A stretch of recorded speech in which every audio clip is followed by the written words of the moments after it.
Hello everyone, welcome to अपनी कक्षा।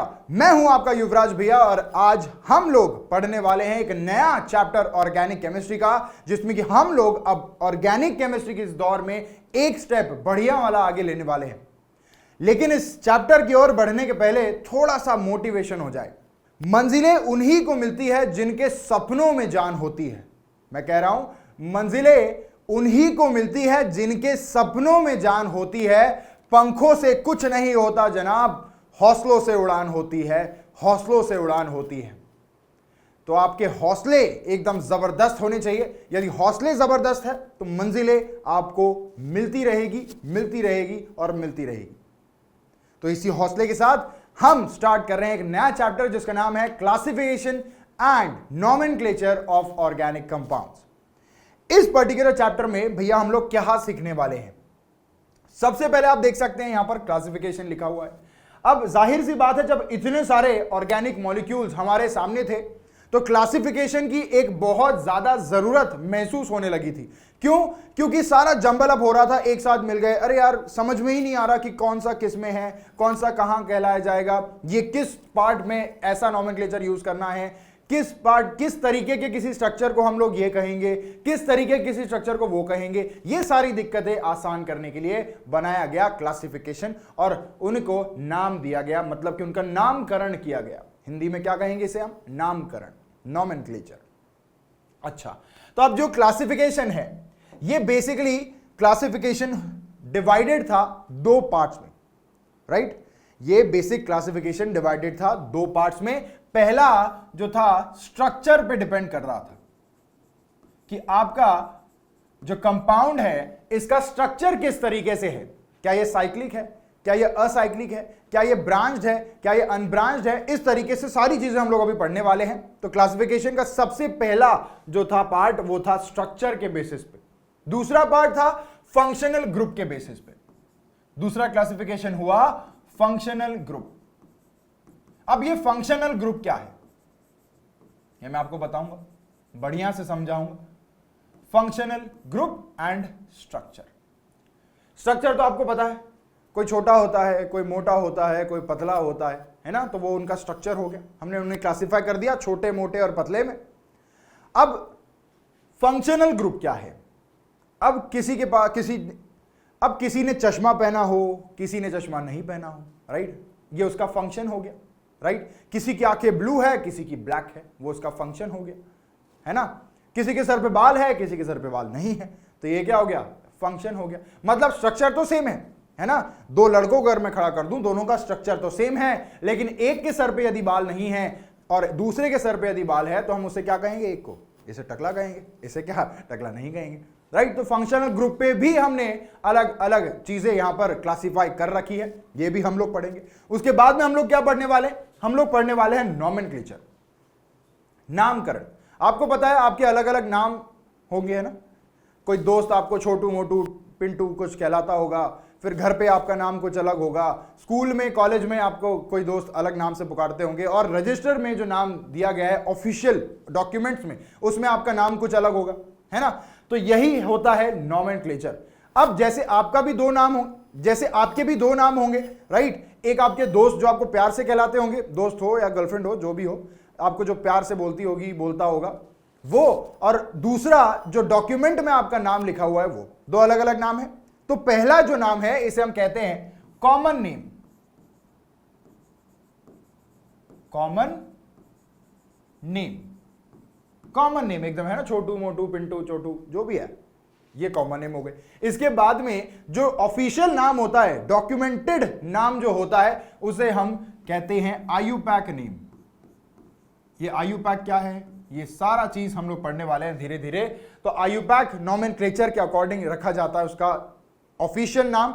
और कॉमन नेम एक कॉमन, जैसे कि किसी साइंटिस्ट के नाम पे है या फिर वो कहां पाया जाता है उसके नाम पे है, ऐसे अलग अलग तरीकों के नाम होते हैं, उसे हम क्या कहते हैं? Common name.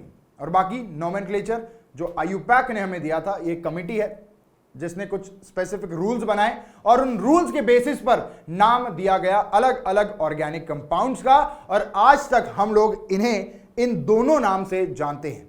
अब सारे कंपाउंड्स का कॉमन नेम नहीं है, जो पहले पाए गए थे स्टार्टिंग में उनके कॉमन नेम मौजूद है, या फिर जो कमर्शियली काफी ज्यादा यूज होते हैं उनके कॉमन नेम मौजूद है। ठीक है, जैसे बेंजीन है, राइट, बेंजीन के सर पे अगर मैं CH3 लगा दूं तो इसका कॉमन नेम क्या होगा? टोलीन। ठीक है, इसका कॉमन नेम है टोलीन। ऐसे ही कई सारे कॉमन नेम्स हैं अलग अलग कंपाउंड्स के, हम लोग सारे पढ़ेंगे, नो डाउट, एकदम इत्मीनान से पढ़ेंगे, आराम से पढ़ेंगे। ठीक है, तो अगर आप कहे तो स्टार्ट करते हैं फिर लेक्चर को। बेसिक चीजें मैंने आपको बता दी क्या हम लोग इस पर्टिकुलर चैप्टर में पढ़ने वाले हैं, तो आइए स्टार्ट करते हैं। सबसे पहले हम लोग पढ़ेंगे क्लासिफिकेशन किस तरीके से होता है ऑर्गेनिक कंपाउंड्स का। जैसे कि मोटा मोटा मैंने आपको बता दिया, स्ट्रक्चर और फंक्शनल ग्रुप्स में यह डिवाइड किया जाता है। तो सबसे पहले जाहिर सी बात है हम लोग पढ़ेंगे स्ट्रक्चर किस तरीके से इफेक्ट करता है किसी भी पर्टिकुलर क्लासिफिकेशन के लिए। तो सबसे पहले यहां पर दिया गया है क्लासिफिकेशन बेस्ड ऑन स्ट्रक्चर। तो सबसे पहला पॉइंट यहां पर है असाइक्लिक और ओपन चेन कंपाउंड्स। क्या नाम से समझ में आ रहा है? असाइक्लिक मतलब क्या? अच्छा, साइक्लिक मतलब क्या होता है? साइक्लिक मतलब जो ऐसे घूम फिर के वापस वहीं आ जाए, एक साइकिल फॉर्म कर दे, एक रिंग फॉर्म कर दे, कुछ ऐसा स्ट्रक्चर जो कहीं पर खत्म नहीं होता, जिनके जो एंड्स हैं वो आपस में मिल जाते हैं, इसे हम लोग साइक्लिक कह देंगे, बोलो, है ना? ओके। अब असाइक्लिक मतलब उसका विपरीत, उसका उल्टा कर दीजिए, है ना? यदि साइकिल फॉर्म में, एक सर्कुलर फॉर्म में या फिर एक रिंग फॉर्म में एक क्लोज्ड चेन, अब चेन तो देखी होगी आपने, है ना? गले में पहनते हैं लोग, हाथ में पहनते हैं, सल्लू मियां। तो सलमान भाई जो हाथ में चेन पहनते हैं वो क्या है? बंद है, राइट? तो वो बंद जब होती है तो उसे हम कहेंगे क्लोज चेन। अब अगर मैं उसे खोल दूं, मैंने चेन को खोल दी, तो वो क्या हो गई? Open chain. अच्छा, वो ब्रेसलेट है, चेन नहीं है, लेकिन चेन के फॉर्म में है तो मैं उसे चेन कह रहा हूं। तो यहां पर हम लोग असाइक्लिक या फिर ओपन चेन कंपाउंड्स के बारे में बात कर रहे हैं। एकदम साधारण भाषा में अगर आपको समझाना हो किसी को तो आप लिख देंगे कुछ इस तरीके से, यह है एक ओपन चेन। मैंने हाइड्रोजन यहां पे नहीं लिखे हैं, मैंने सिर्फ कार्बन कार्बन की एक चेन बना दी है। This is nothing but an example of open chain compound. अब देखिए यहां पे क्या लिखा हुआ है, these are the compounds in which the carbon atoms are linked to each other. Carbon atoms are linked to each other in such a manner that the molecule is having an open chain structure. कुछ इस कदर carbon दूसरे carbon को जुड़ा हुआ होता है कि अब ये एक ओपन चेन स्ट्रक्चर की तरह आपको नजर आ रहा होगा। क्या बात समझ में आ रही है? ठीक है, अब देखो next, the chain of carbon atoms में बी स्ट्रेट और ब्रांच। या तो ये सीधी सीधी चली जाएगी या फिर ये ब्रांच हो सकती है। अब ब्रांच का मतलब क्या होता है? पेड़ पौधे, उनके ब्रांचेस निकलती है ना? एक स्टेम होता है और उसकी कुछ ब्रांचेस होती है, राइट? कुछ इसी तरीके से यहां पर यदि मैं कार्बन को जोड़ दूं और यहां पे एक और कार्बन को जोड़ दूं तो ये जो पर्टिकुलर चीज है, this is nothing but called as a branch.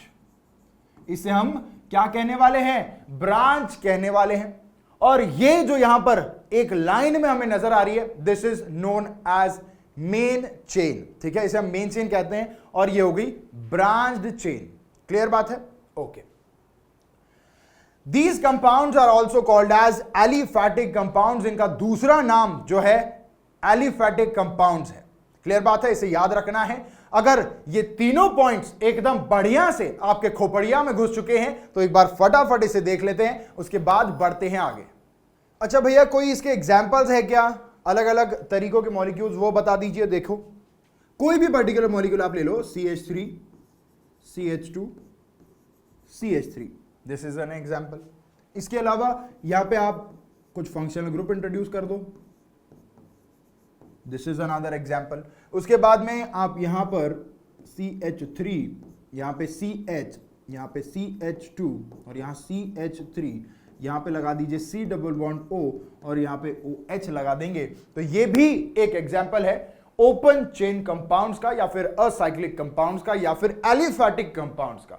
ठीक है, चलिए अब बढ़ते हैं हम लोग आगे हमारे नेक्स्ट क्लासिफिकेशन पे, मतलब साइक्लिक या फिर क्लोज्ड चेन कंपाउंड्स, इनके बारे में। These are the compound. अच्छा, नाम से समझ में आ रहा है क्या? बोलो। साइकिल मतलब रिंग फॉर्म में होगा, एक क्लोज्ड चेन फॉर्म में होगा जिसके दोनों एंड जो होंगे वो आपस में जुड़े हुए होंगे, राइट? बेसिकली आपको यह पता चल चुका है कि नाम पर से कैसे हमें पता चल रहा है।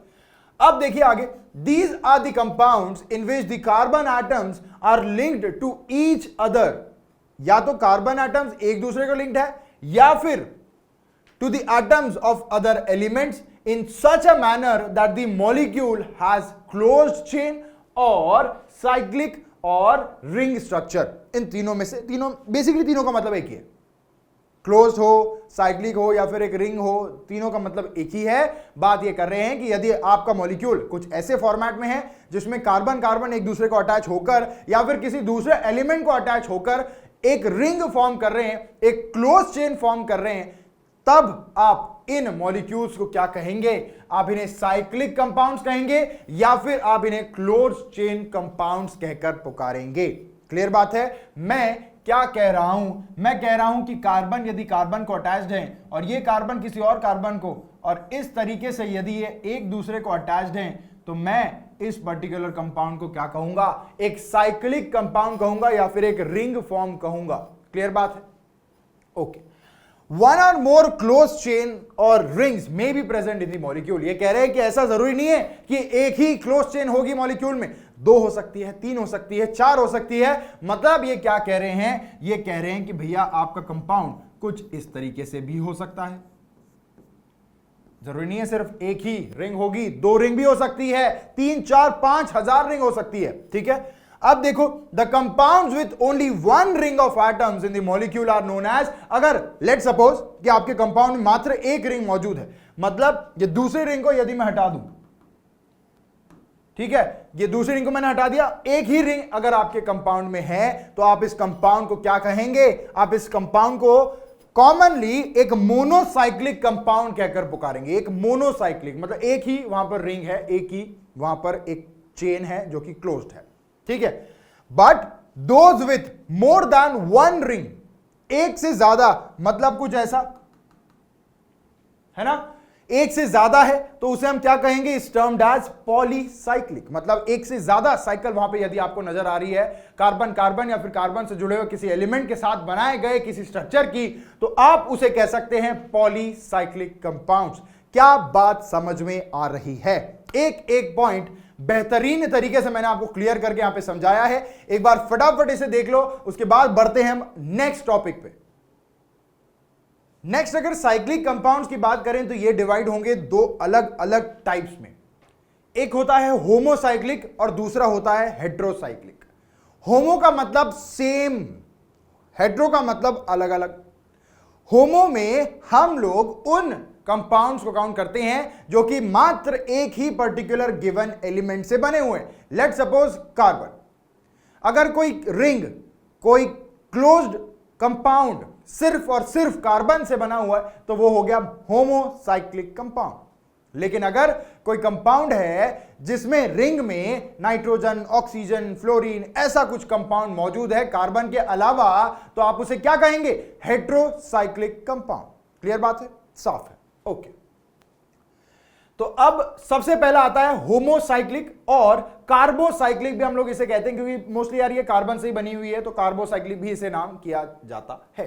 अब देखिए, these are the compounds having a ring और rings of carbon atoms only in the molecule. मतलब सिर्फ कार्बन एटम से बना हुआ ये मॉलिक्यूल होगा और वो भी रिंग के फॉर्म में होगा, तब आप इसे क्या कहेंगे? होमोसाइक्लिक या फिर कार्बोसाइक्लिक कहेंगे। ठीक है, अब देखो, द कार्बोसाइक्लिक और होमोसाइक्लिक कंपाउंड्स में अगेन भी डिवाइडेड इनटू 2 टाइप्स। कौन से टाइप्स है भाई? देखो, सबसे पहला है एलिसाइक्लिक कंपाउंड्स और दूसरा है एरोमेटिक कंपाउंड्स। अच्छा, कंफ्यूज यहां पे नहीं होना है, यहां पर एलिसाइक्लिक लिखा है, इसके पहले जो हमने यहां पर पढ़ा था वो था एसाइक्लिक। ठीक है, एसाइक्लिक कंपाउंड और ओपन चेन कंपाउंड। अभी हम लोग पढ़ रहे हैं अली भाई अलीसाइक्लिक कंपाउंड। ठीक है, तो अली भाई के बारे में पढ़ रहे हैं। अब हम लोग देखेंगे भैया कि ये अलीसाइक्लिक या फिर जैसे हम कहते हैं एलिसाइक्लिक कंपाउंड क्या होते हैं। एलिसाइक्लिक कंपाउंड्स क्या होते हैं भाई? These are the compounds which contain ring of 3 or more carbon atoms. ऐसी रिंग जिनमें 3 या फिर 3 से ज्यादा कार्बन एटम्स मौजूद है, उन्हें हम कहेंगे alicyclic compounds. Let's say for example, यदि मैं यहां पर ये स्ट्रक्चर बना रहा हूं, ठीक है, तो ये क्या है? This is a type of alicyclic compounds. Note करना है, मैं हाइड्रोजन यहां पे नहीं बना रहा हूं। उसके अलावा यहां पर आप देख सकते हैं कि 4 मेंबर्ड अगर कार्बन एटम, 4 कार्बन एटम से रिंग में बनाता हूं तो वो कुछ इस तरीके से हो रही है। इसके बाद 5 से बनाता हूं तो कुछ इस तरीके से दिखेगी। इसके अलावा अगर 6 से बनाता हूं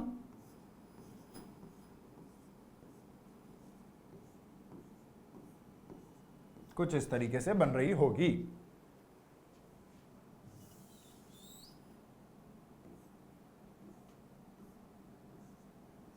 कुछ इस तरीके से बन रही होगी। क्लियर है? तो यहां पर आप देख सकते हैं मात्र कार्बन से बने हुए कंपाउंड्स हैं, रिंग्स हैं, और 3 से ज्यादा है, सब में 3 है या फिर 3 से ज्यादा है। यहां पर 3, 4, 5 एंड 6 मेंबर्ड मैंने यहां पे बना दिए रिंग। तो इन्हें हम लोग कहते हैं alicyclic compounds. These are the compounds which contain rings of 3 or more carbon atoms. एक बार देख लो, फिर बढ़ते हैं आगे। नेक्स्ट आता है एरोमेटिक कंपाउंड्स, मतलब सुगंधित कंपाउंड्स, एकदम जिसमें से खुशबू आती है।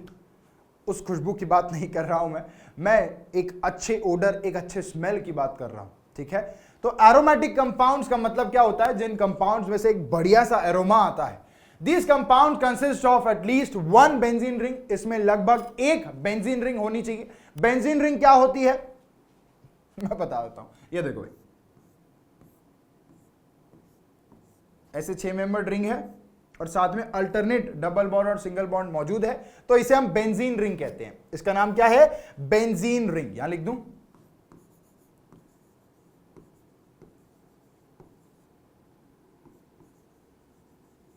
यह है बेंजीन रिंग। ठीक है? अब that is a 6 membered carbocyclic ring having alternate single and double bonds. अब ये जो बेंजीन रिंग है ये खुद में ही एक एरोमेटिक कंपाउंड है। ये एक खुद में ही एरोमेटिक कंपाउंड है, इसे हम कहते हैं बेंजीन। इसके अलावा यदि ऐसा ही एक स्ट्रक्चर में और जोड़ दूं तो क्या होगा वो देखो भाई।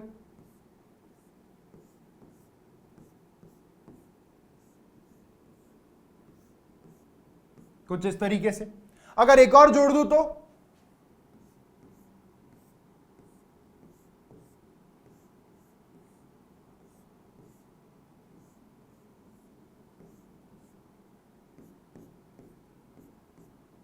कुछ इस तरीके से। इसका नाम बेंजीन है, इसका नाम नैप्थलीन है और इसका नाम एंथ्रेसीन है। अच्छा चलो सबका लिख देते हैं। यह है बेंजीन,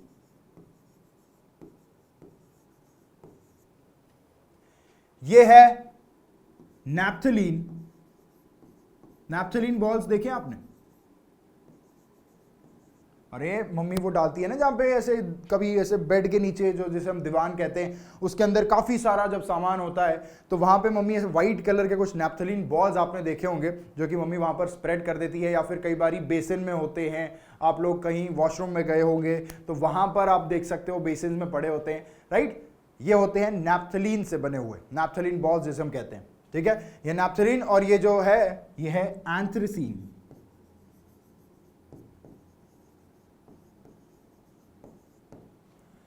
तो इस तरीके से ये जो तीनों कंपाउंड्स है जिसमें आप देख सकते हैं मात्र कार्बन प्रेजेंट है, इन्हें हम लोग कहते हैं बेंजीन, नैप्थलीन और एंथ्रेसीन। ये तीनों के तीनों एरोमेटिक कंपाउंड्स हैं। और इसके अलावा और भी एरोमेटिक कंपाउंड्स होते हैं भाई। मतलब अगर आपके पास में बेंजीन रिंग है और उस बेंजीन रिंग को यदि कोई फंक्शनल ग्रुप अटैच है जैसे OH, तो यह भी एक एरोमेटिक कंपाउंड है। यदि आपके पास में एक बेंजीन रिंग है, इस बेंजीन रिंग को एक और बेंजीन रिंग लगी हुई है और इसे आपने लगा दिया है कोई फंक्शनल ग्रुप, तो यह भी एक एरोमेटिक कंपाउंड है।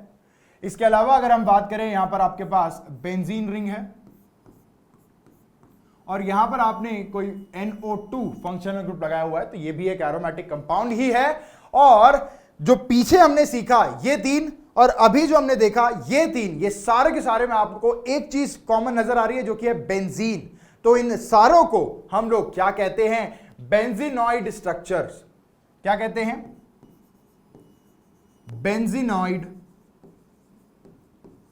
कंपाउंड्स। इन्हें हम कहते हैं बेंजीनॉइड कंपाउंड्स, क्योंकि इन सब में बेंजीन का प्रेजेंस आपको दिख रहा होगा कि यहां बेंजीन है, यहां बेंजीन है, यहां बेंजीन है, पीछे देखो अगर तो यहां पे यहां पे यहां पे सब जगह बेंजीन मौजूद है।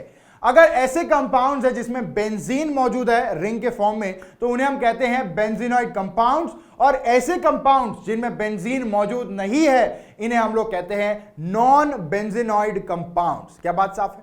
सीधी सी बात है कि जिसमें बेंजीन है उसे बेंजीनॉइड कंपाउंड्स कहते हैं, और जिसमें बेंजीन नहीं है उसे हम कहते हैं नॉन बेंजीनॉइड कंपाउंड्स। क्लियर बात है? एक बार फटाफट इसे देख लो, उसके बाद बढ़ते हैं आगे। नेक्स्ट आता है हेट्रोसाइक्लिक कंपाउंड्स। होमोसाइक्लिक कंपाउंड्स क्या होते हैं हमने देख लिया, जिसमें कि एक ही तरीके के एलिमेंट से बना जाता है पूरा का पूरा ring.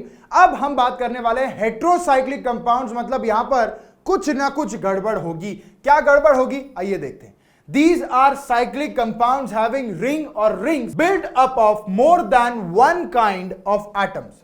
The most common other atoms, that is heteroatoms, besides carbon are oxygen, nitrogen and sulfur. मतलब ये ऐसे कंपाउंड्स होंगे जिनमें रिंग तो होगी ही, और ये रिंग में कार्बन के अलावा कोई दूसरे एलिमेंट्स भी होंगे। मोस्टली एलिमेंट्स कौन से होंगे? Oxygen, nitrogen and sulphur, carbon के अलावा। एग्जाम्पल्स आपके सामने हैं। सबसे पहला है फ्यूरान। जब यहां पर एक 5 मेंबर्ड रिंग में हमने कार्बन की जगह एक ऑक्सीजन को लगा दिया है, तो हम इसे अब क्या कह रहे हैं? हम इसे कह रहे हैं फ्यूरान। क्या कह रहे हैं? बोलो, फ्यूरान कह रहे हैं। नेक्स्ट यहां पे है नाइट्रोजन, जब हमने लगाया तब उसे हम कह रहे हैं पाइरोल। जब हमने सल्फर लगा दिया तब हम इसे कह रहे हैं थायोफीन। जब हमने यहां पर 6 मेंबर्ड, यहां पे क्या थी? 5 मेंबर्ड थी। अब 6 मेंबर्ड रिंग में यदि नाइट्रोजन लगा दिया है तो यहां पे होगा ये पिरिडीन।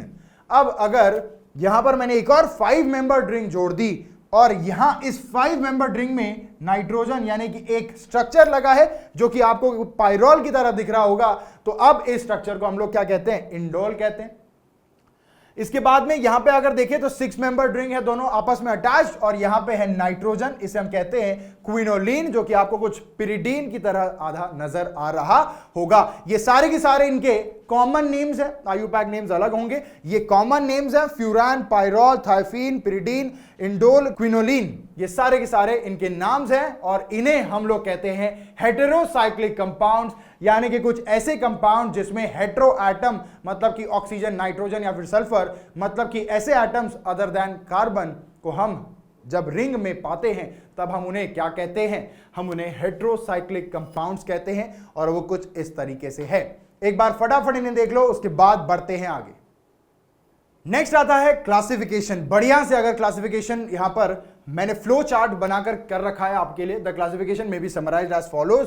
तो ऑर्गेनिक कंपाउंड जो होते हैं ये बेसिकली 2 टाइप्स में हमने क्लासिफाई किए थे। एक था ओपन चेन, दूसरा था क्लोज चेन, जिसका दूसरा नाम था असाइक्लिक या फिर साइक्लिक कंपाउंड। ठीक है, इसमें अगर हम देखें तो जो साइक्लिक कंपाउंड्स होते हैं इन्हें हमने अभी तक डिवाइड कर लिया है into homocyclic compounds and heterocyclic compounds. ठीक है, यहां तक हम लोग पहुंच चुके हैं।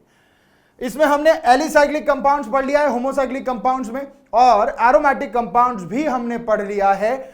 अब एरोमेटिक कंपाउंड्स में हमने ये देख लिया है बेंजोनॉइड एरोमेटिक कंपाउंड्स क्या होते हैं और नॉन बेंजोनॉइड एरोमेटिक कंपाउंड्स क्या होते हैं।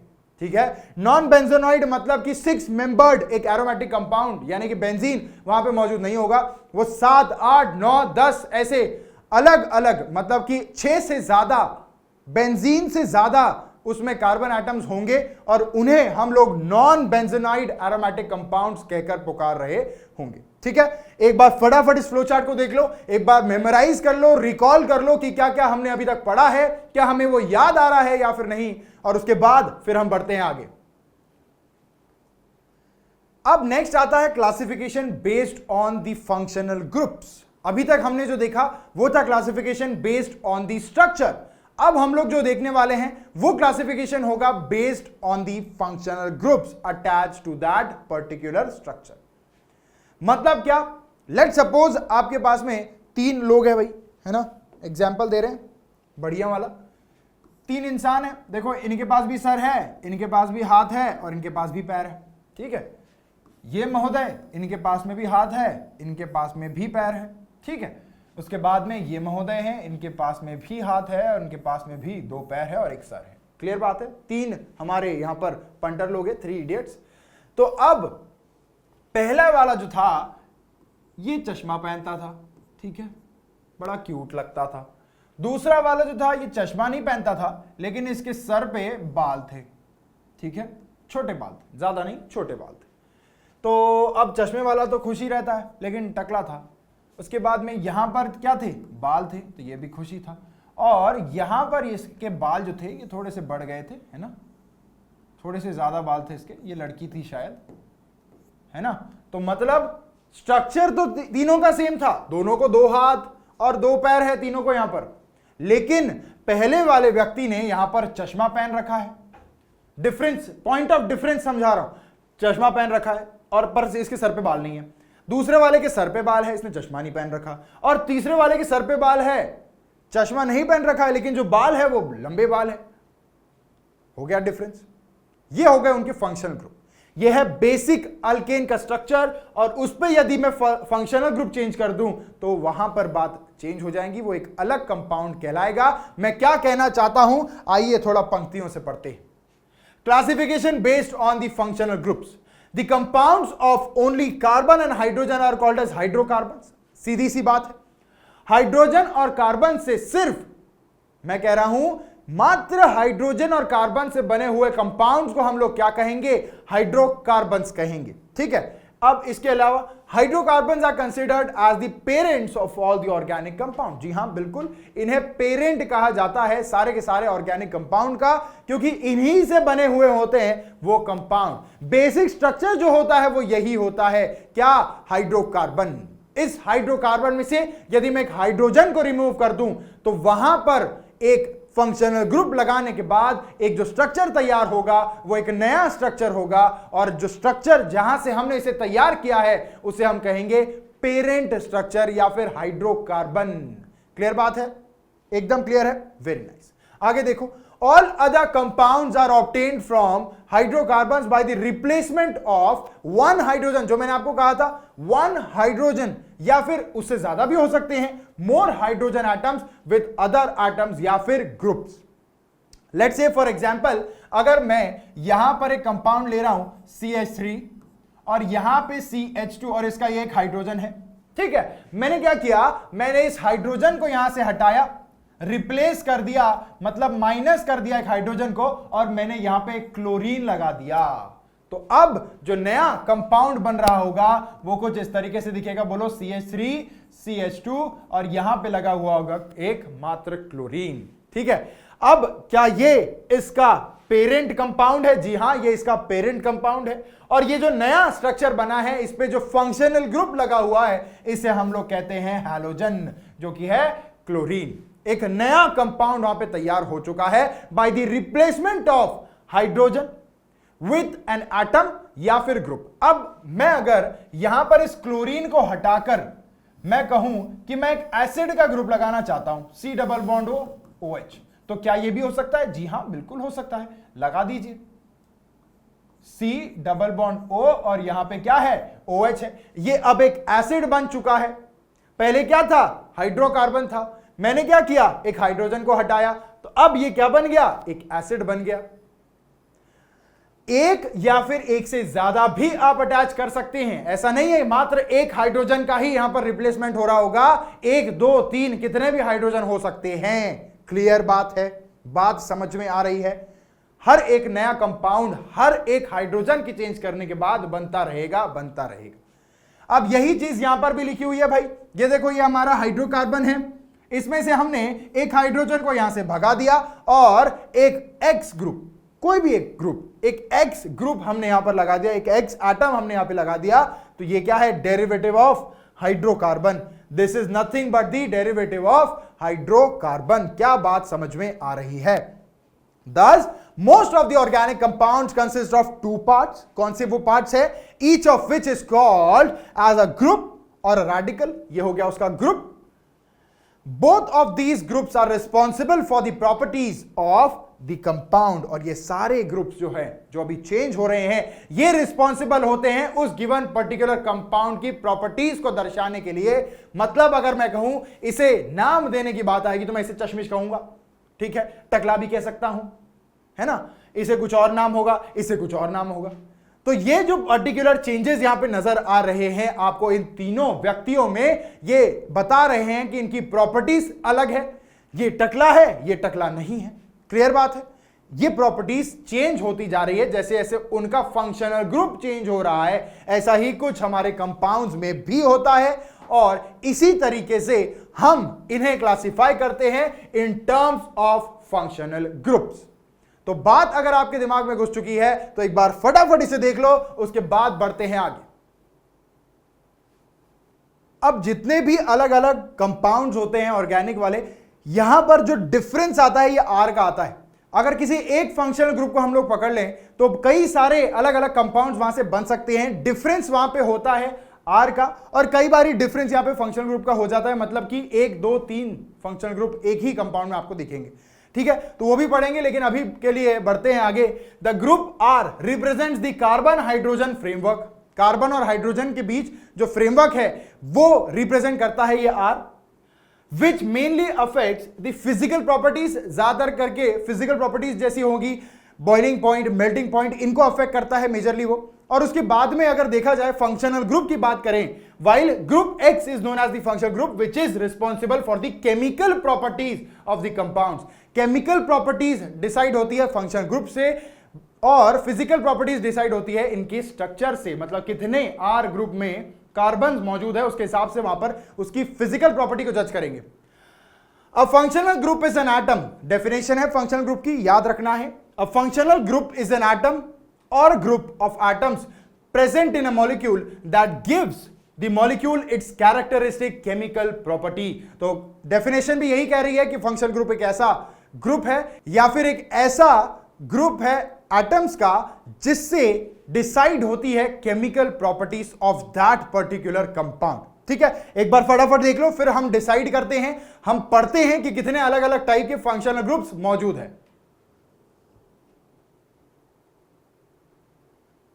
अब हम लोग पढ़ेंगे कुछ जाने माने फंक्शनल ग्रुप्स के बारे में, कौन से वो है। तो सबसे पहले यहां पर दी गई है क्लास और यहां पे है कि फंक्शनल ग्रुप कौन से है, दिखते कैसे हैं, उनका नाम क्या है। तो सबसे पहला यहां पर आता है अल्केन्स के बारे में, तो आपको पता ही है। ठीक है, अल्केन्स कैसे होते हैं भाई, कार्बन और कार्बन के बीच में सिंगल बॉन्ड होगा, CH3 CH2 CH2 CH3, this is what, this is an alkane. ठीक है, तो कार्बन कार्बन के बीच जब सिंगल बॉन्ड होता है उसे हम अल्केन कहते हैं। जब कार्बन कार्बन के बीच में डबल बॉन्ड पाया जाता है तब हम उसे क्या कहते हैं, हम उसे कहते हैं अल्कीन्स, या फिर हम उसे कॉमनली, है ना, कहते हैं ओलिफीन्स। ओलिफीन्स के तौर पे पहले वो जाना जाता था, उसके बाद में जब प्रॉपर नॉमेनक्लेचर आया तो अल्केन, फिर अल्कीन, अल्काइन, ये सब जब नाम दिए गए तब ओलिफीन्स का नाम चेंज करके अल्कीन्स रख दिया गया था। नेक्स्ट यहां पर होना चाहिए अल्काइंस। अल्काइंस या फिर एसिटिलीन हम लोग इसे कहते हैं। अल्काइंस या फिर एसिटिलीन हम लोग इसे कहते हैं जब कार्बन कार्बन के बीच में 3 बॉन्ड्स होते हैं, यानी ट्रिपल बॉन्ड मौजूद होता है, तब हम इन्हें क्या कहते हैं, हम इन्हें अल्काइंस कहते हैं।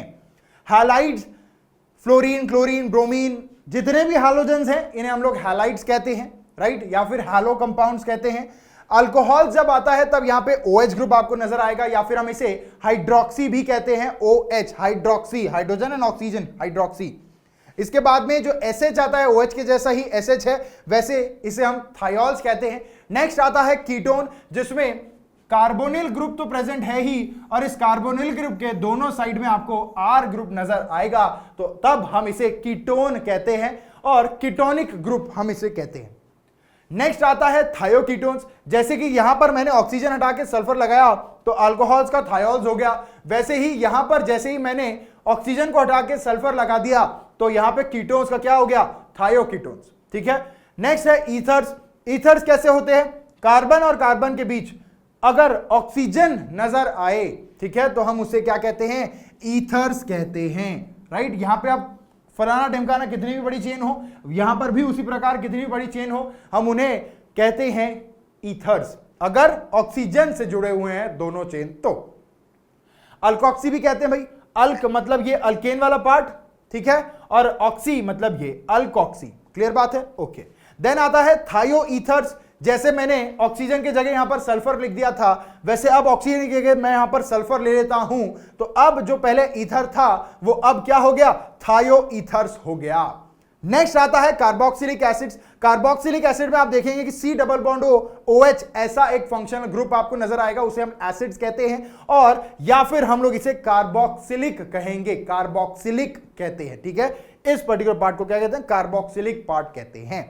ठीक है, आइए नेक्स्ट अमाइड्स। अमाइड्स मतलब क्या, देखो भाई, अब जब एसिड था तो यहां पे क्या था, बॉन्ड OH था, बॉन्ड OH की जगह यदि आप NH2 कर देते हैं तो अब आप उसे क्या कहेंगे, एसिड्स नहीं अमाइड्स कहेंगे। क्या कहेंगे, अमाइड्स कहेंगे, या फिर आप इन्हें अमाइड कहेंगे। क्लियर बात है। नेक्स्ट आ जाता है NH2। अब जैसे कि OH लगा हुआ था, बोलो, है ना, OH लगा था, इस OH की जगह अगर मैं NH2 लगा दूं, कोई भी एक कंपाउंड है, R ग्रुप है, राइट, इस R ग्रुप के बाद यदि मैं OH जो था इसे हटाकर यदि मैं NH2 लगा दूं, तो अब ये जो पहले अल्कोहल कहा जा रहा था वो अब अल्कोहल नहीं कहा जाएगा, वो कहा जाएगा अमाइंस।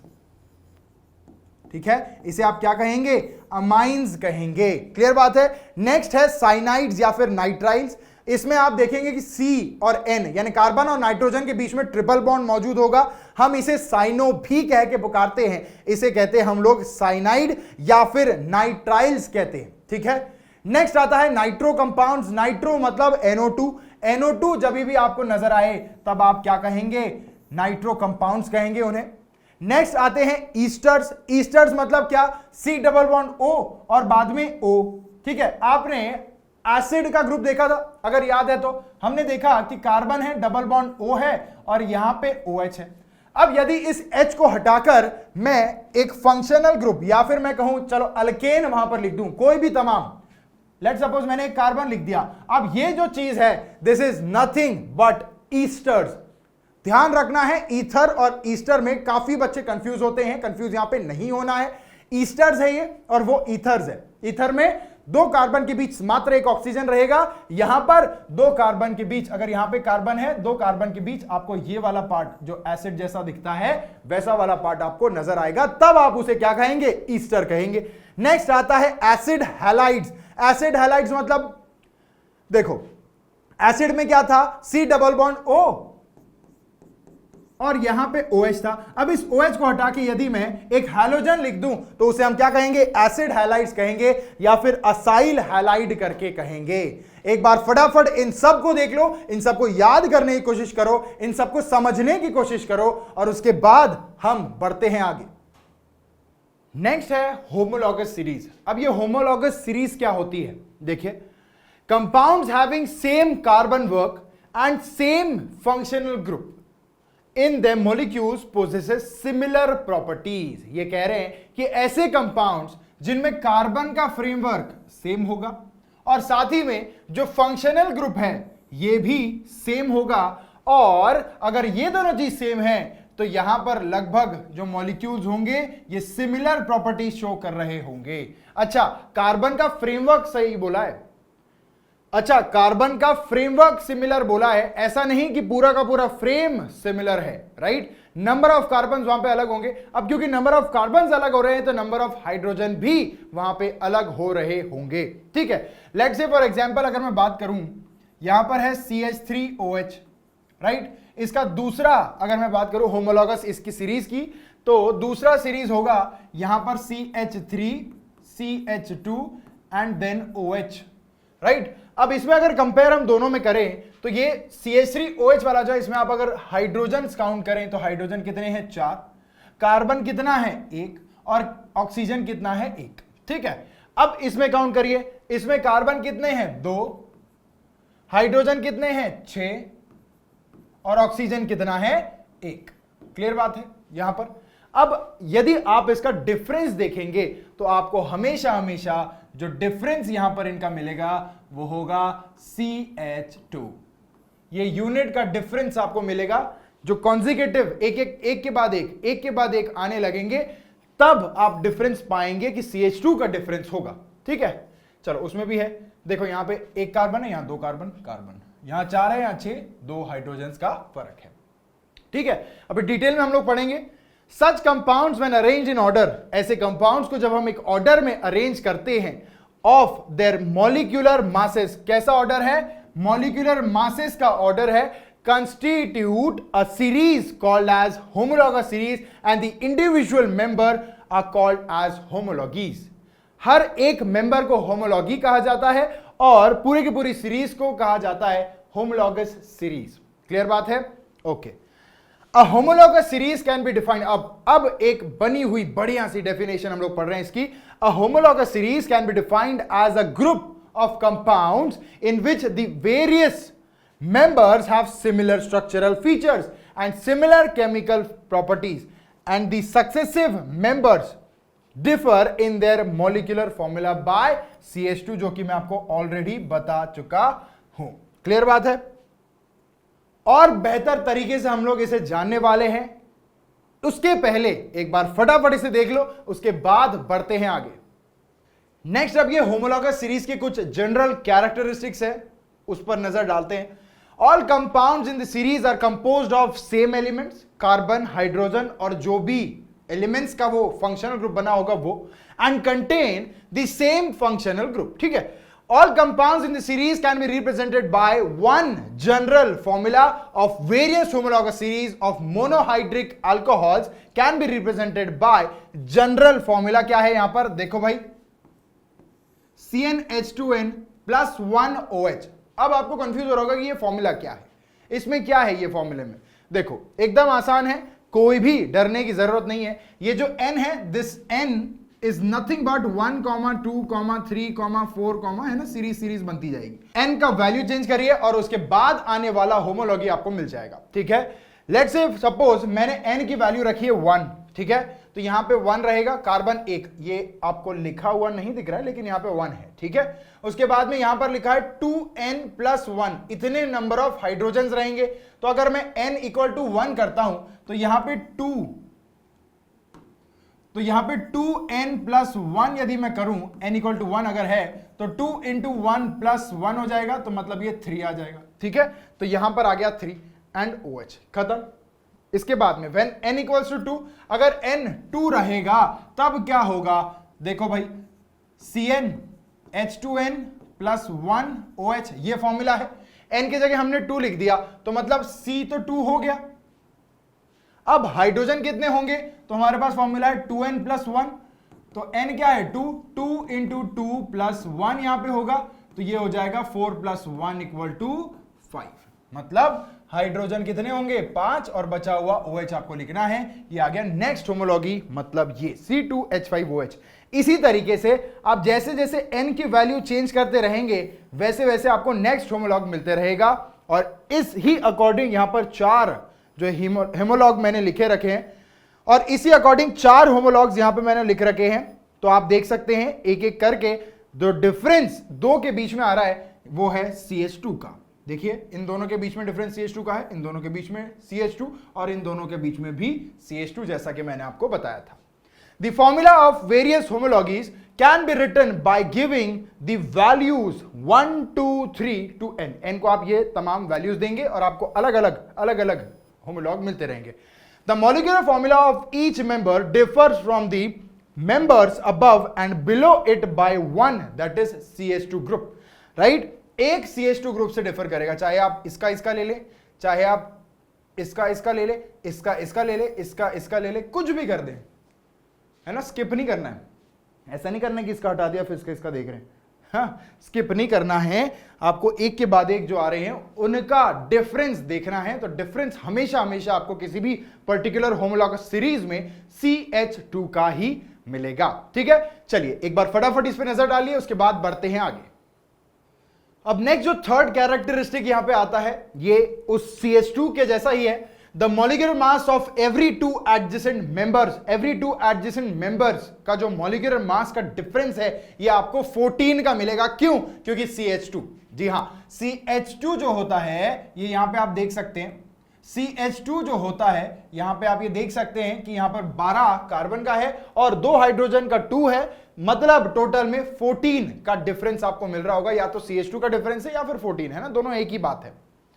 नेक्स्ट है all compounds in the series have similar chemical properties because of the presence of same functional group. क्योंकि सेम फंक्शनल ग्रुप मौजूद है तो प्रॉपर्टीज भी होगी वो लगभग सिमिलर होती है, ज्यादा वेरिएशन नहीं होता, लगभग सिमिलर होती है, एग्जैक्टली सिमिलर होती है ऐसा मैं नहीं कह रहा हूं, लेकिन सिमिलैरिटीज का देखो, एक चीज होती है कि सेम है और एक चीज होती है कि सिमिलर है, दोनों में फर्क है। सिमिलर मतलब कुछ चीजें मैच होना और कुछ चीजें मैच नहीं होना, सेम मतलब सारी चीजें मैच हो जाना। क्लियर बात है? ओके। अब नेक्स्ट देखो, the members of the series show a gradual gradation in their physical properties. Change, gradual change यहां पे नजर आता है फिजिकल प्रॉपर्टीज में इन होमोलॉगस सीरीज के होमोलॉगीज में। तो ये फिजिकल प्रॉपर्टीज कौन से हैं? सबसे पहला सोल्युबिलिटी है, डेंसिटी है, मेल्टिंग एंड बॉइलिंग पॉइंट। ये सारी जो फिजिकल प्रॉपर्टीज है इसमें हल्का हल्का ग्रेजुअल चेंज नजर आता है जैसे जैसे हम लोग आगे नेक्स्ट मॉलिक्यूल पे जाते हैं तब। The physical properties generally increase at the molecular mass increase. ये जो फिजिकल प्रॉपर्टीज है ये जनरली इंक्रीज हो जाती है, ज्यादा हो जाती है, बढ़ जाती है जब मॉलिक्यूलर मास बढ़ जाता है तब। The homologues can be prepared by almost similar methods and this method, इस मेथड को कहा जाता है जनरल मेथड्स ऑफ प्रिपरेशन। ठीक है, तो ये कैरेक्टरिस्टिक्स थी होमोलॉगस सीरीज की। अब हल्का हल्का आइडिया शायद होमोलॉगस सीरीज का आपको आने लगा होगा। इसे और भी क्लियर करने के लिए हम लोग आगे बढ़ने वाले हैं, लेकिन उसके पहले एक बार इस पर नजर डाल दीजिए फिर बढ़ते हैं आगे। There are number of homologous series in organic compounds. बहुत सारे homologous series organic compounds के some important series of aliphatic compounds are listed below. अब मैं आपको ये लिस्ट बताने के पहले थोड़ा सा है ना मामला बताता हूं क्या है। देखो भाई, अगर मैं बात करूं यहां पर अल्केन की, राइट, कोई भी एक मॉलिक्यूल ले लेते हैं अल्केन का, let suppose CH3 bond CH3, ये अल्केन है, इथेन है, राइट। इसे मैं थोड़ा सा बढ़ा करके लिख देता हूं, एक्सपैंड करके। इनके बॉन्ड लाइन फॉर्मूलेज में अगर हम बात करें तो इसे बॉन्ड लाइन फॉर्मूला कहते हैं, आगे ये पढ़ेंगे हम लोग। कार्बन, यहां पे हाइड्रोजन, यहां पे हाइड्रोजन और यहां पे हाइड्रोजन, कुछ इस तरीके से है। अब इस पर से अगर आप देख सको तो इसका जो फॉर्मूला आता है लगभग वो आता है CnH2n+2। ठीक है, तो ये फॉर्मूला आता है इसका CnH2n+2। यहां पर 1 है इसकी n की वैल्यू। n की वैल्यू क्या है, सब जगह यही रखेंगे हम लोग। n इक्वल टू क्या है, यहां पे 2 है। ठीक है, कैसे? देखो भाई, अगर मैं यहां पर लिख दूं CnH2n+2, ठीक है, let suppose n equal to 2 अगर है तो यहां पर यदि मैं 2 लिख दूं तो कार्बन कितने हो गए, 2, है ना। हाइड्रोजन कितने हो जाएंगे, 2 × 2 4 + 2 6, मतलब हाइड्रोजन हो गए 6। क्या यही चीज यहां पर लिखी है ना? Okay, very nice. तो जनरल फॉर्मूला हमारे पास में मिल चुका है अल्केन का। नेक्स्ट अगर हम बात करें अल्कीन्स की तो यहां पर हम एक ले लेते हैं फॉर्मूला है सिंपल सा, CH2 डबल बॉन्ड CH2। ठीक है, यहां पर इसे एक्सपैंड कर देते हैं, बॉन्ड लाइन स्ट्रक्चर इसका बना देते हैं। कार्बन, यहां पे एक हाइड्रोजन है, बोलो, यहां एक हाइड्रोजन है और यहां एक हाइड्रोजन, यहां एक हाइड्रोजन। अगर आप इससे कंपेयर करें तो आप पाएंगे कि यहां पर एक कार्बन पे 3 हाइड्रोजन थे, लेकिन यहां पर एक कार्बन पे 2 ही हाइड्रोजन है, राइट। यहां पर 2 है और यहां 2 है, यहां पर यहां 3 और यहां 3 थे। मतलब अगर देखा जाए तो यहां 2 हाइड्रोजन कम हो चुके हैं, है ना, 2 हाइड्रोजन कम हो चुके हैं। तो इसका फॉर्मूला देखिए किस तरीके से आता है। इसका फॉर्मूला आएगा CnH2n+2 ठीक है, तो ये +2 -2 आपस में कैंसिल हो जाता है, इसका फॉर्मूला आ जाता है CnH2n। क्लियर बात है, ये होगा इसका फॉर्मूला CnH2n। अब n = 2 अगर है तो यहां पर करके देख लेते हैं भाई, 2 डालिए यहां पर, तो कार्बन कितने हो गए, 2, राइट। n = 2 है, 2 2 4, तो यहां पर हाइड्रोजन कितने होंगे, 4।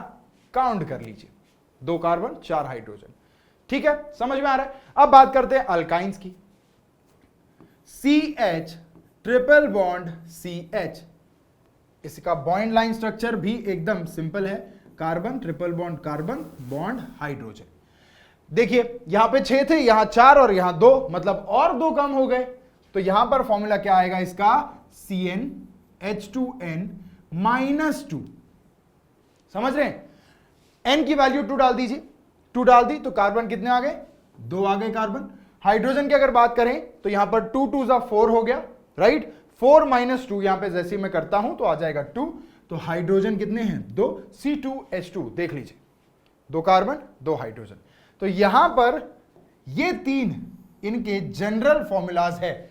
General formula, this is of alkyne, ये अल्कीन का है, ये अल्कीन का है, और ये अल्काइन का जनरल फॉर्मूला है। क्लियर बात है? तो एक बार फटाफट इन तीनों को देख लो, एक बार देख लो, उसके बाद फटाफट बढ़ते हैं आगे, और भी कई सारे फॉर्मूलेस बताता हूं। अब यहां पर आपके सामने पूरा का पूरा टेबल तैयार है ना। अल्केन्स का फॉर्मूला है, अल्कीन्स का फॉर्मूला है, उसका एग्जाम्पल है, फंक्शनल ग्रुप किस तरीके से दिखता है ना। उसके बाद में अल्काइंस का है, ये तीनों मैं आपको ऑलरेडी एक्सप्लेन कर चुका हूं। इसी तरीके से अल्कोहल्स का भी होता है।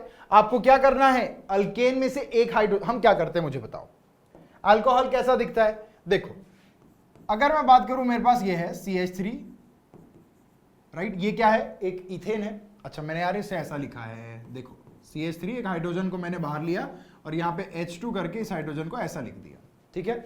अब क्या करते हैं हम लोग, इस हाइड्रोजन को यहां से हटाते हैं, रिप्लेस करते हैं इसे इस पर्टिकुलर फंक्शनल ग्रुप से। तो ये हो गया यहां पर OH। तो हमने क्या किया, बेसिकली एक हाइड्रोजन को हटा दिया। क्लियर है? एक हाइड्रोजन को हटा दिया, तो एक हाइड्रोजन को हटा दिया, मतलब जो यहां पे +2 आ रहा था, अगर मैं इसे +1 कर दूं तो बात बन जाएगी। हाँ जी हाँ, बिल्कुल बन जाएगी, ये बन गई, ठीक है। और साथ ही में OH ऐड हो रहा है, तो यहां पे OH लगा दिया, दैट्स इट, और कोई फर्क नहीं, ठीक है। तो आप बाकी सभी को इससे कंपेयर कर सकते हैं, कंपेयर इससे करना है, ठीक है, अल्केन से।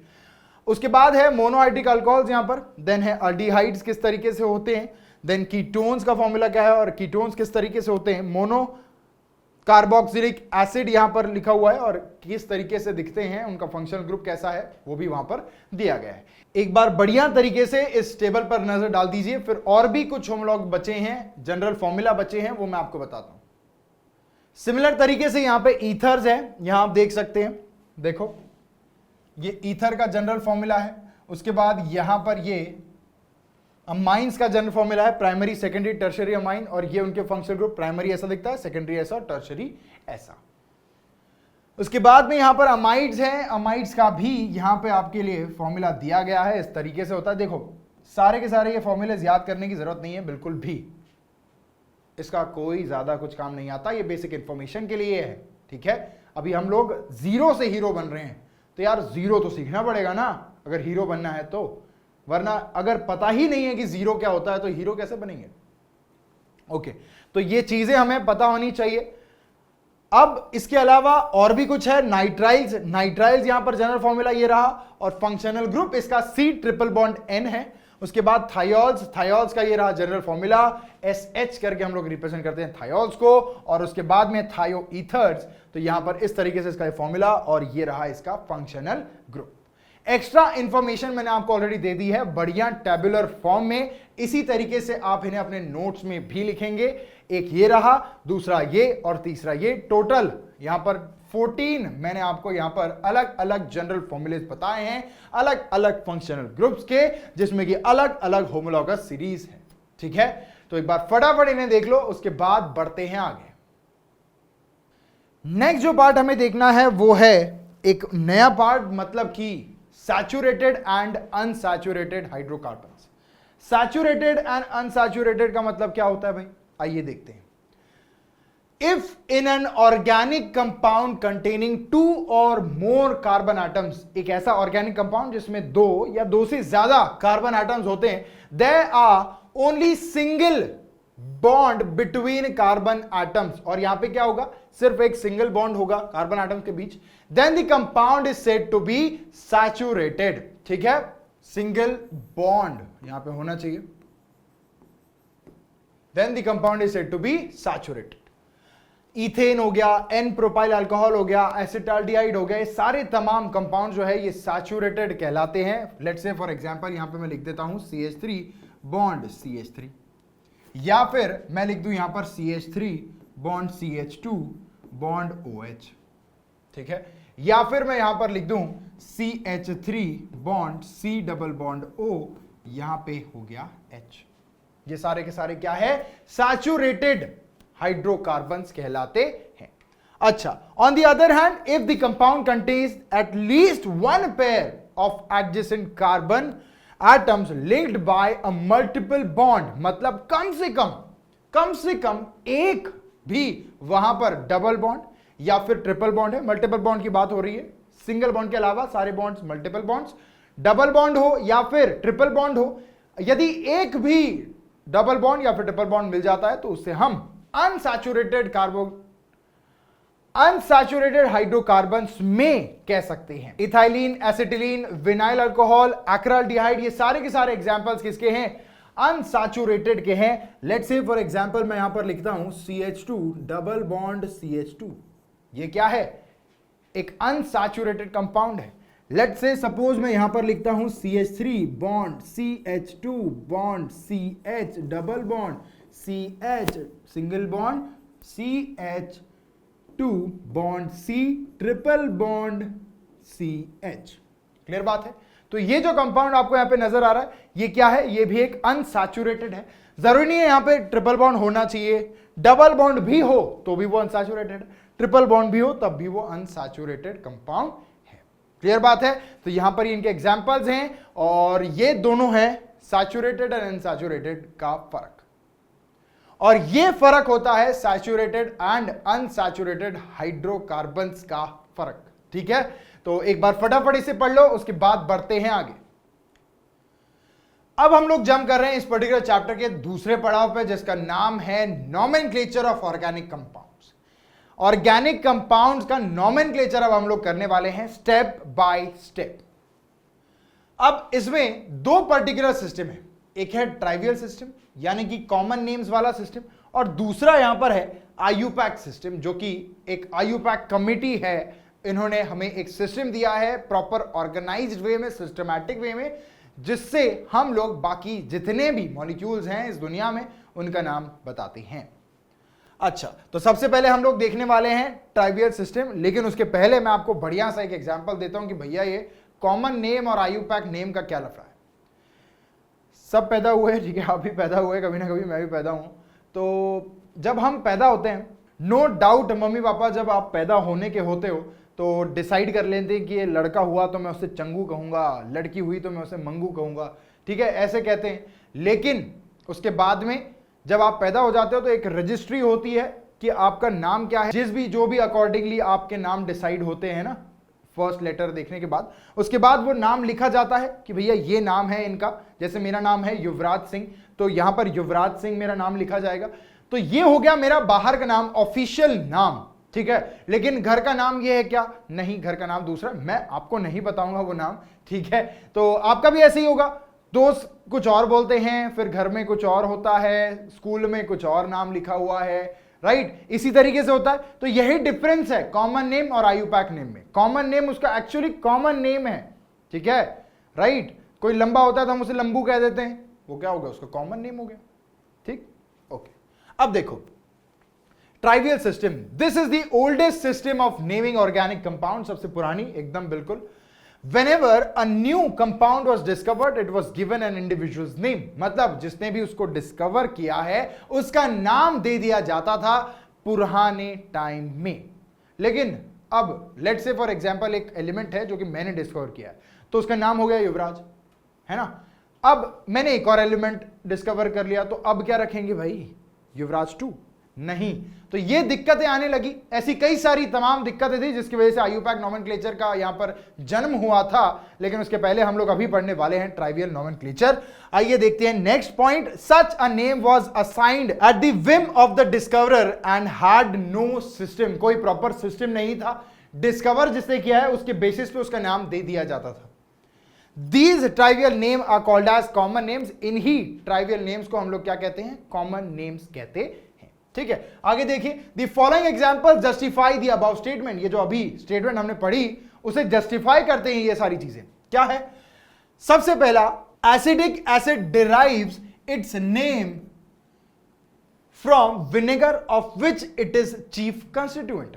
एसिडिक एसिड जो है इसका जो नाम आया है ये विनेगर से आया है, ठीक है। विनेगर में एक चीफ कंस्टिट्यूएंट पाया जाता है जिसका नाम है एसिटम, राइट, वहीं से इसका नाम आ गया एसिटिक एसिड।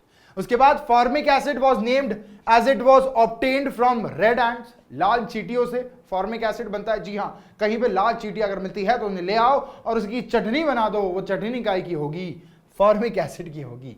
ठीक है, the Greek word for red ants is formicus. Greek में रेड एंट्स को क्या कहते हैं? फॉर्मिकस कहते हैं, और इसी कारण इसका नाम रखा गया था फॉर्मिक एसिड। और जैसे एसेटम था, इसी पर से इसका नाम रखा गया था एसिटिक एसिड। नेक्स्ट आता है name of oxalic acid, oxalis. Malic acid pyrus, malus से आया था। साइट्रिक एसिड आया था साइट्रस से। have been derived from the botanical sources given in the parenthesis, मतलब इनके जो botanical sources थे उससे इनका नाम आया गया था। क्लियर है? इसीलिए कॉमन नेम कह रहे हैं हम इसे।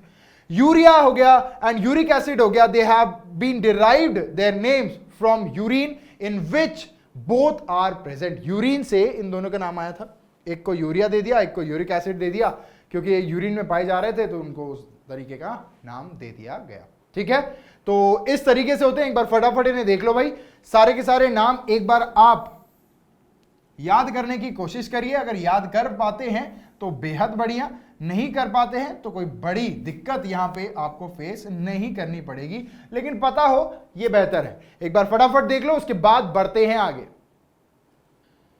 Saturated hydrocarbons, hydrocarbons are compounds that contain only carbon and hydrogen. Right, hydrocarbons क्या होते हैं? ऐसे कंपाउंड जिनमें सिर्फ कार्बन और हाइड्रोजन मौजूद होते हैं।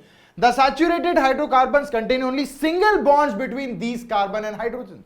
ठीक है, अब कार्बन और हाइड्रोजन के बीच में सिंगल होगा, कार्बन कार्बन के बीच में सिंगल ही होगा, डबल नहीं ना ट्रिपल नहीं। ठीक है, तब उनसे हम कहेंगे saturated hydrocarbons. These are also called paraffins, इन्हें पैराफिन्स कहा जाता था पुराने समय में। ठीक है, ये एक क्वेश्चन पूछा है कई बारी, नीट के एग्जाम में तो पूछा है, जेई में नहीं पूछा जाएगा। ठीक है, लैटिन में पैरम को स्मॉल कहते हैं और अफिनिस को कहते हैं affinity, as these are chemically less reactive and represented by the general formula CnH2n+2। ये अल्केन का है। अब कुछ प्रीफिक्सेस यूज किए जाते हैं जब भी हम नोमेनक्लेचर करते हैं किसी गिवन पर्टिकुलर कंपाउंड का। इफ सपोज वो कंपाउंड एक स्ट्रेट लाइन में मौजूद है, उसमें 5, 10, 15, 20 ऐसे कार्बन्स मौजूद है, तो वहां पे एक प्रीफिक्स यूज किया जाता है जिसे हम कहते हैं एन। तो प्रीफिक्स एन जो है ये कब यूज किया जाता है, आइए मैं आपको बताता हूं।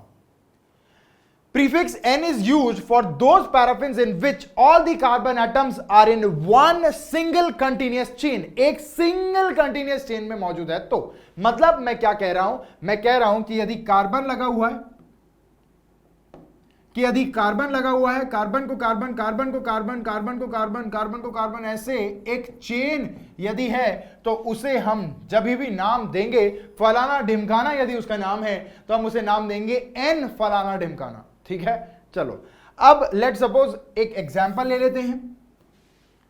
CH3 CH2 CH2 CH3।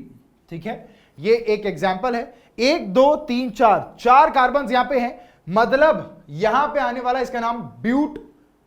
ये क्या है ये भी मैं आपको बताऊंगा, ब्यूट आने वाला है, और क्योंकि ये अल्केन है तो इसका नाम हो जाएगा ब्यूटेन। अब क्योंकि एक स्ट्रेट चेन में मौजूद है, इसका नाम आएगा एन ब्यूटेन।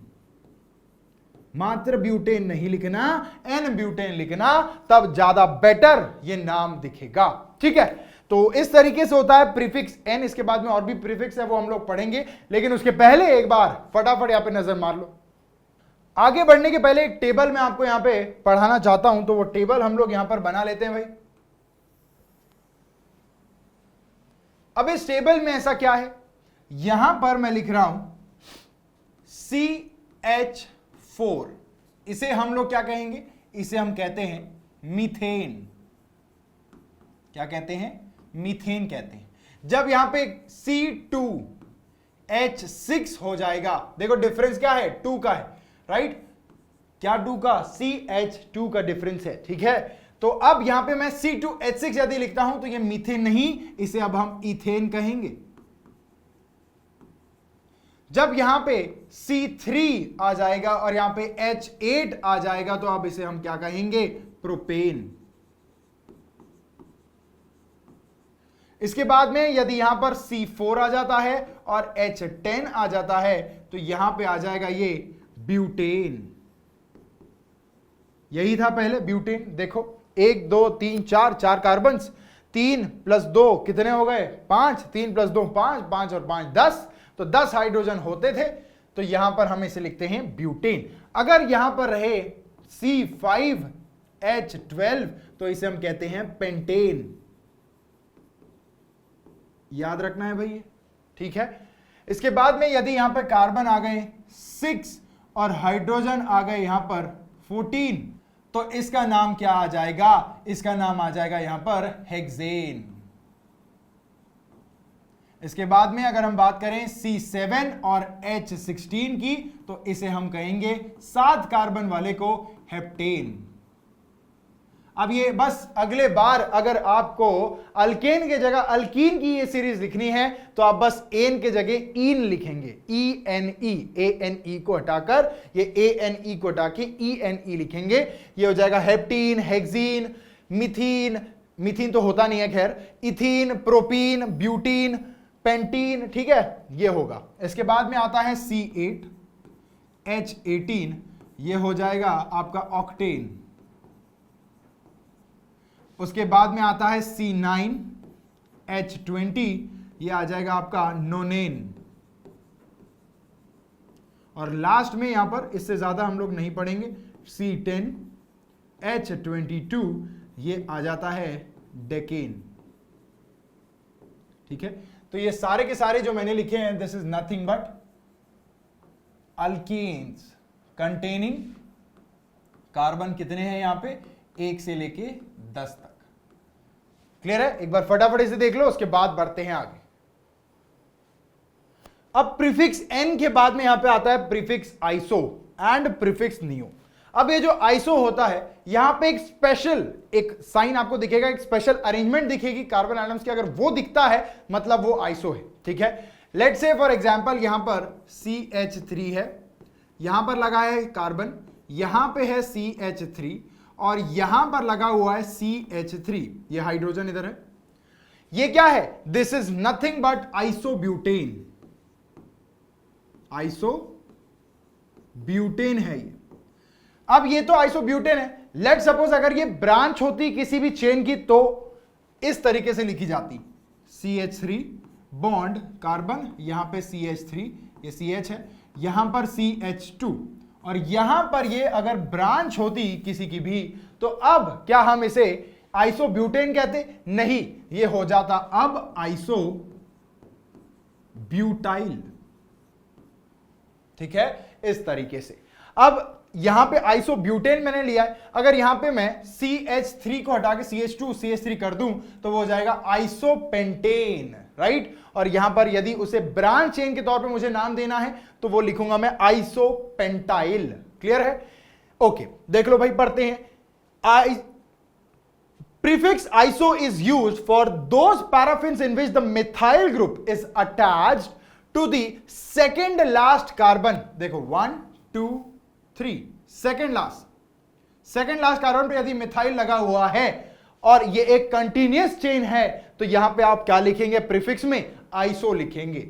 अब आप नियो कब लिखेंगे? देखो यहां पे कार्बन, इधर CH3 लगा पड़ा है, यहां पर दूसरा CH3, यहां पर एक और CH3 और यदि यहां पे CH3 है तो इसका नाम आ जाता है नियोपेंटेन।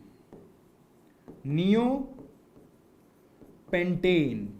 अब अगर यही चीज किसी की ब्रांच होती तो हम इसे कैसे लिखते? CH3 कार्बन, यहां पे CH3, यहां पे CH3, यहां पे CH2 होगा और ये है ब्रांच, तो अब इसका नाम हो जाएगा नियोपेंटाइल। क्या नाम हो जाएगा बोलो? नियोपेंटाइल। क्लियर बात है? तो नियोपेंटाइल इसका नाम है। आइए पढ़ लेते हैं क्या हम कह रहे हैं वो सही है। आप देख सकते हैं इस तरीके से एक क्वाटरनरी यहां पर आपको कार्बन मिलेगा। Prefix neo is used for those paraffins in which 2 methyl groups. अच्छा, आइसो कहां था? जब लास्ट सेकंड कार्बन पे एक मिथाइल था। तो नियो कब होगा? जब लास्ट सेकंड कार्बन पे एक नहीं 2 लगे रहेंगे तो। एक नहीं 2 लगे रहेंगे तो। यहां पे आप एक और CH3 भी लिख सकते हैं, लेकिन तब भी आप उसे नियो ही कहेंगे। लेकिन जब एक CH3 यहां लिख देंगे तब वो क्या हो जाएगा, वो हो जाएगा नियोहेक्सेन।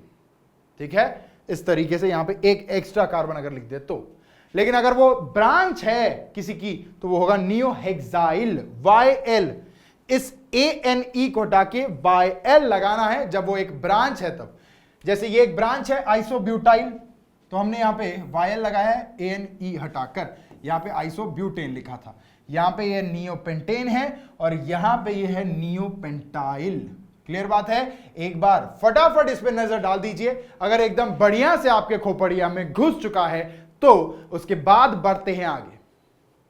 अब जो ये हाइड्रोकार्बन चेन होती है, इसमें जो कार्बन होते हैं अलग अलग टाइप के होते हैं, primary, secondary, tertiary and quaternary भी। ठीक है, तो क्या होते हैं ये, आइए देखते हैं। यहां देखिए भाई, सबसे पहले CH3 कार्बन, यहां पे CH3, यहां पर CH3, यहां पर लगा है CH, इधर लगा है CH2 और CH2 नहीं, यहां पे CH3 लेंगे और उसके बाद यहां पे है CH2 और यहां पे है CH3।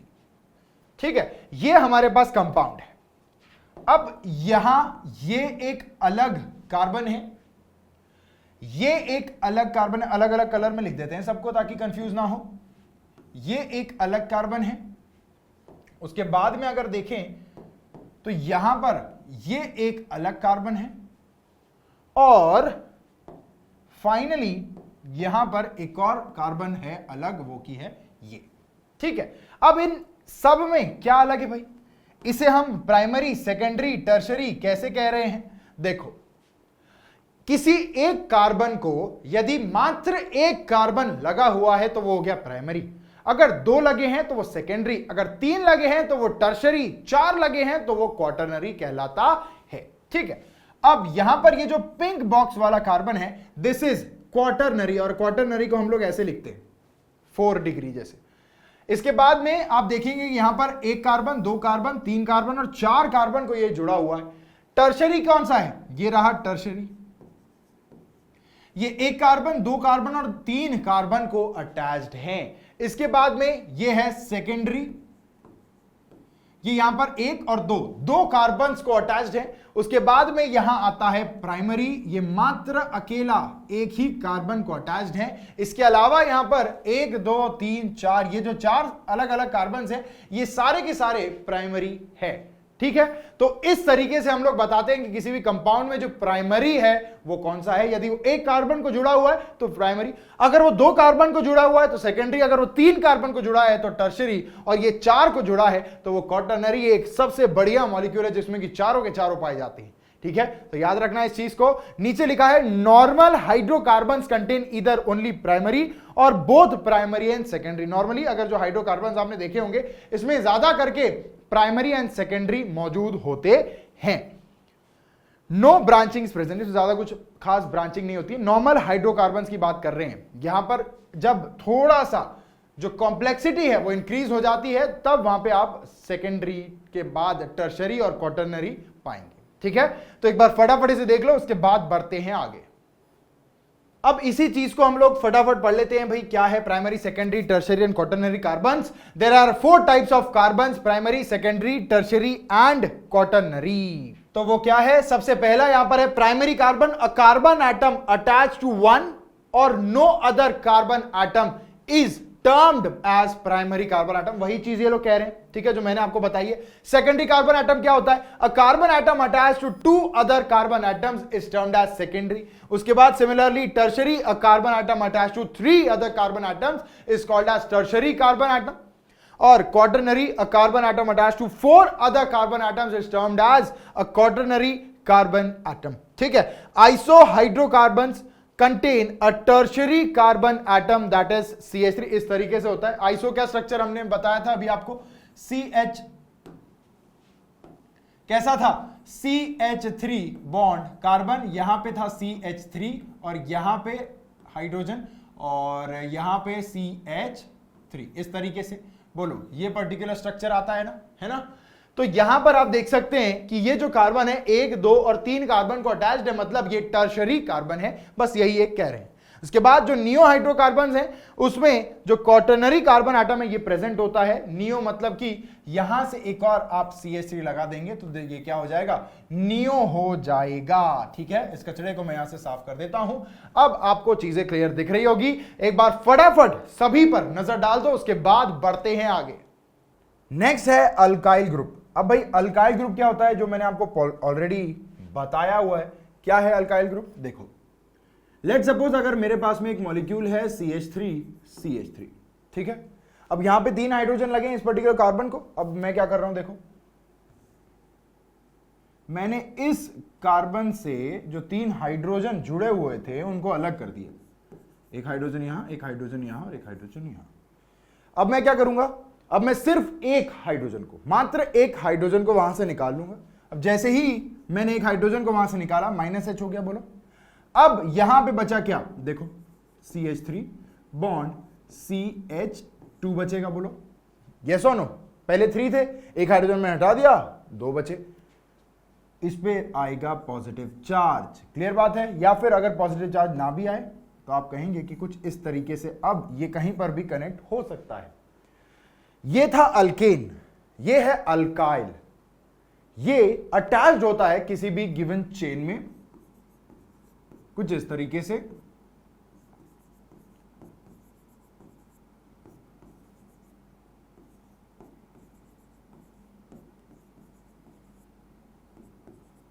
ये रहा वो अल्काइल पार्ट, है ना। तो ऐसे जो ब्रांचेस होते हैं किसी एक पेरेंट चेन को लगे हुए जो ब्रांचेस होते हैं, इन्हें हम लोग कहते हैं अल्काइल पार्ट। ठीक है, तो ये अल्काइल पार्ट होता है। अब ध्यान से देखिए, यहां पर इन्होंने दिया है पहले alkane CnH2n+2, normal general formula उसका। अब इन्होंने क्या किया, एक हाइड्रोजन वहां से हटा दिया। एक हाइड्रोजन यदि हटाते हैं तो यहां पर +2 के जगह क्या हो जाएगा, +1, है ना। क्यों हुआ भाई, देखो CnH2n+2 था, एक हाइड्रोजन माइनस करना है तो -1 कर दिया, ये क्या हो जाएगा CnH2n+1। क्लियर बात है, ओके। अब ये जो ग्रुप बना है इसे हम कहते हैं अल्काइल ग्रुप, और ये मोस्टली सब्स्टिट्यूएंट्स होते हैं। आइए अब थोड़ी पंक्ति अभी पढ़ लेते हैं। अल्काइल ग्रुप्स क्या होते हैं, these are univalent groups of radicals obtained by the removal of one hydrogen atom from a molecule of a paraffin. Clear बात है, okay. The symbol R is often used to represent an alkyl group. किसी भी alkyl group को यदि represent करना है तो आप R ऐसा लिखते हैं। आपने देखा होगा यहां पर भी R बॉन्ड H, और कई जगह आपने इस R को देखा होगा जब हम बात करते हैं फंक्शनल ग्रुप्स की, है ना। हम लोग पूरा टेबल पढ़ रहे थे फंक्शनल ग्रुप का, आइए देखते हैं कहां है वो, कहां है फंक्शनल ग्रुप्स का टेबल, ये रहा। ठीक है, तो यहां पे जितने भी तमाम फंक्शनल ग्रुप्स है, यहां पर ये जो यहां पर एक बॉन्ड दिया गया है और आगे कुछ नहीं है। यहां जो कुछ नहीं है वहां पर लिखा जाता है R bond OH, R bond SH। ये क्या है, कोई भी गिवन फलाना ढिमकाना अल्काइल ग्रुप। क्लियर बात है, ओके। चलो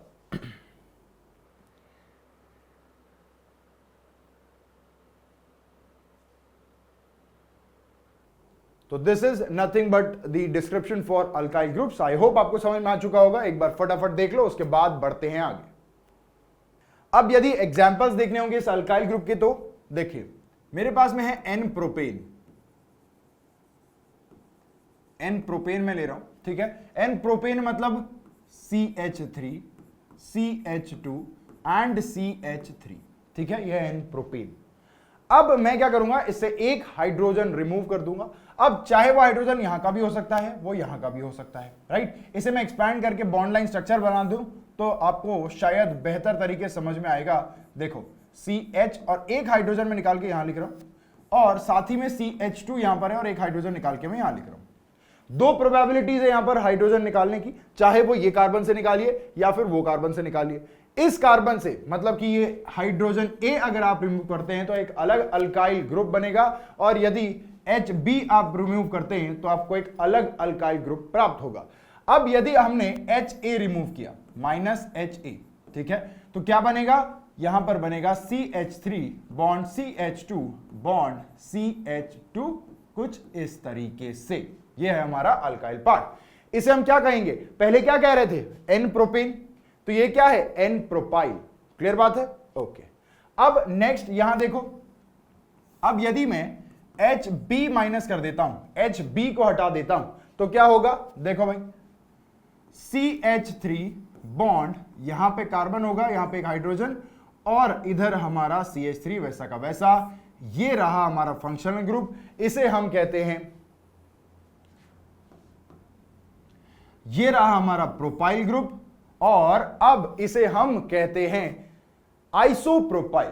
क्या कहते हैं, आइसोप्रोपाइल, क्योंकि आपको पता है लास्ट सेकंड कार्बन एटम पर यहां पर एक मिथाइल ग्रुप लगा हुआ होगा, और अगर ऐसी अरेंजमेंट दिख जाए तो हम उसे क्या कह रहे थे, आइसो। हमने कुछ देर पहले ही पढ़ा था, है ना। चलो, तो यहां पर एक एग्जांपल हो गया, एक और एग्जांपल लेते हैं, एन ब्यूटेन ले लेते हैं, एन ब्यूटेन।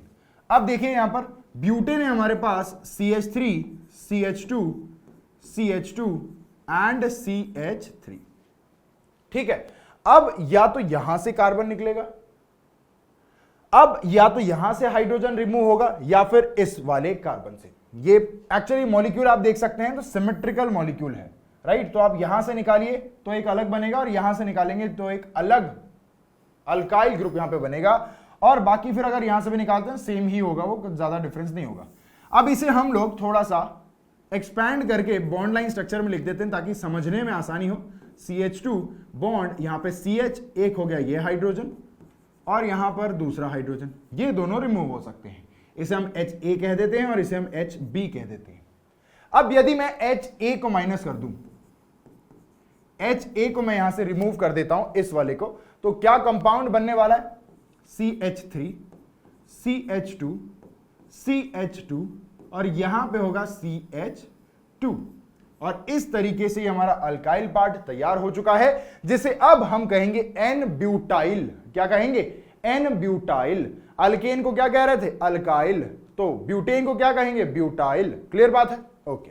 अब यदि हम लोग HB यहां से रिमूव कर दें तो क्या बनेगा, HB यहां से मैं रिमूव कर रहा हूं, तो यहां पर बनेगा CH3, CH2, यहां पे होगा CH, और इधर आएगा CH3। ठीक है, और इस तरीके से होगा हमारा ये अल्काइल पार्ट। अब आएगा आपको कंफ्यूजन कि भैया ये क्या है। यहां पर अगर लास्ट सेकंड कार्बन पे ये CH3 होता तो हम इसे आइसोब्यूटाइल कह लेते, है ना, लेकिन ऐसा तो है नहीं। तो फिर अब क्या करेंगे, आप मुझे बताइए, ये वाला जो कार्बन है ये क्या है, क्या ये प्राइमरी है, सेकेंडरी है, टर्शरी है, राइट। क्या दिख रहा है, ये एक सेकेंडरी कार्बन है। ठीक है, तो इसे हम कहते हैं, यहां लिख देता हूं, शायद आपको ना पता हो, सेक ब्यूटाइल, यानी सेकेंडरी कहते हैं, सेक ब्यूटाइल। तो यहां से आप समझ सकते हैं कि सेक ब्यूटाइल अगर लिखा गया है मतलब सेकेंडरी यहां पर लिखा गया है।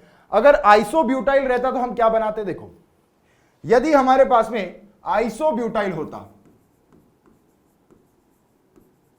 आइसोब्यूटाइल, आइसो का मतलब हमें पता है लास्ट सेकंड कार्बन पे एक CH3 मौजूद होगा, तो हम लोग सबसे पहले तो वो बना लेंगे।